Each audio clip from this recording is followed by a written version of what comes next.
ನಮ್ಮ ತಂದೆಯ ಹೆಸರು ರಾಮಚಂದ್ರ ರಾಜ್ಕುಮಾರ್ ಅಲ್ಲ. ನಮ್ಮ ಮನೆಗೆ 3 ಊಟ ಸಿಕ್ಕರೆ ದೊಡ್ಡದಿತ್ತು.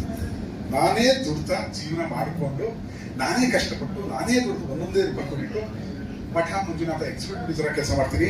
2 ಸಿನಿಮಾ ಮೋಸ ಮಾಡ್ತಾ ಹೋಗಿ ನಾವು ಎಂಜಾಯ್ 3, 4, 5 3 ಫಿಲ್ಮ್ ಕೋ ಪ್ರೊಡಕ್ಷನ್ ಮಾಡ್ತೀನಿ. ಪೇಮೆಂಟ್ ಇದೆ ಆ ಪಾರ್ಟ್. ಯಾಕೆಂದ್ರೆ ನನಗೆ 1947 ಭಾರತಕ್ಕೆ ಸ್ವಾತಂತ್ರ್ಯ ಬಂದ್ರೆ ಒಬ್ಬ ನಿರ್ದೇಶಕನಿಗೆ, ಕ್ರಿಯಾಶೀಲ ನಿರ್ದೇಶಕನಿಗೆ, ಬರಹಗಾರನಿಗೆ ಸ್ವಾತಂತ್ರ್ಯ ಬರೋದು ಯಾವತ್ತೋ ಅವನ ಫಿಲ್ಮ್ ಅವನೇ ಪ್ರೊಡ್ಯೂಸ್ ಮಾಡ್ಕೊಂಡಾಗ ಆ ದಿನಕ್ಕೆ ಬಂದಾಯ್ತು. ಈಗ ನನ್ನ ಫಿಲ್ಮ್ ನಾನೇ ಪ್ರೊಡ್ಯೂಸ್ ಮಾಡ್ಕೊಂಡಿದ್ದೀನಿ, ಮೊದಲ ಚಿತ್ರ ನಾನೇ ಪ್ರೊಡ್ಯೂಸ್ ಮಾಡ್ಕೊತೀನಿ.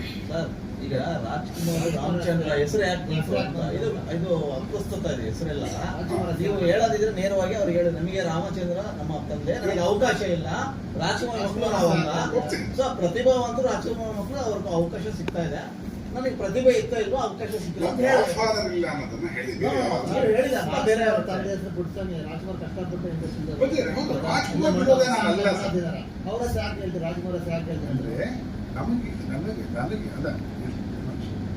ನಮ್ಮ ಚಿತ್ರರಂಗ ಮನೇಲಿ ಸಿನಿಮಾನೇ ತೋರಿಸ್ತಾರೆ.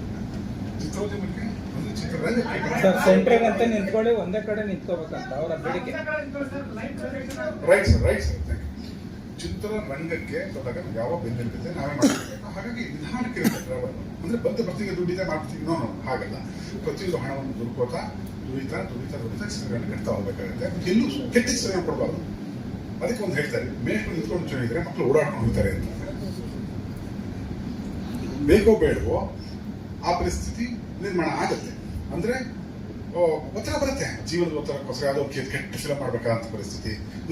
ಅದು ಸಿಕ್ಕಾಕೊಂಡ್ರೆ ಎಲ್ಲರೂ ಸಿಕ್ಕಾಕೊಂಡ್ ಕಡೆ ನಾನು ಸಿಕ್ಕಾಕೊತೀನಿ ಅಂತ. ಆ ಎಚ್ಚರಿಕೆಯಲ್ಲಿ ಪ್ರತಿ ಕ್ಷಣ ಮನಸ್ಸಾಕ್ಷಿಗೆ ಅನುಗುಣವಾಗಿ ಕೆಲಸ ಮಾಡ್ಬೇಕಾಗುತ್ತೆ. ಹಾಗಾಗಿ ಮತ್ತು ಇದನ್ನು ಇದು ಮಾಡ್ತೀನಿ ಸರ್, ರಾಜ್ಕುಮಾರ್ ಅವರು ನಾನು ತುಂಬಾ ಪ್ರೀತಿಸಿ ಗೌರವಿಸುವಂತ. ಬಿಕಾಸ್ ಅವರು ಅಪ್ಪು ಅವ್ರಿಗೆ ನಾನು ಕನ್ನಡ ಪಾಠ ಹೇಳಿದ್ದೀನಿ, ಅವರು ಕುಂಗಳೆ ಅಂತ ಕರೀತಾರೆ. ಹಾಗೆ ಅವಕಾಶ ವಿಚಾರ ಅಷ್ಟೇ ಕಾಂಟ್ರವರ್ಸಿ ಅಲ್ಲ ಸರ್. ನೀವು ಕರ್ದಿದ್ರಿ, ನಾವು ಪ್ರಶ್ನೆ ಕೇಳ್ತೀವಿ, ಆನ್ಸರ್ ಮಾಡಿ ಅಷ್ಟೇ, ಇನ್ನೇನಿಲ್ಲ. ನೀವು ಅಪ್ರಸ್ತುತ ಮಾತುಗಳನ್ನ ಇಲ್ಲ ಹಾಡೋದ್ ಬೇಡ ಅಂತ ಹೇಳಿ ವಿನಾಕಾರಣ ಅದು ಇನ್ನೆಲ್ಲ ಹೋಗುತ್ತೆ.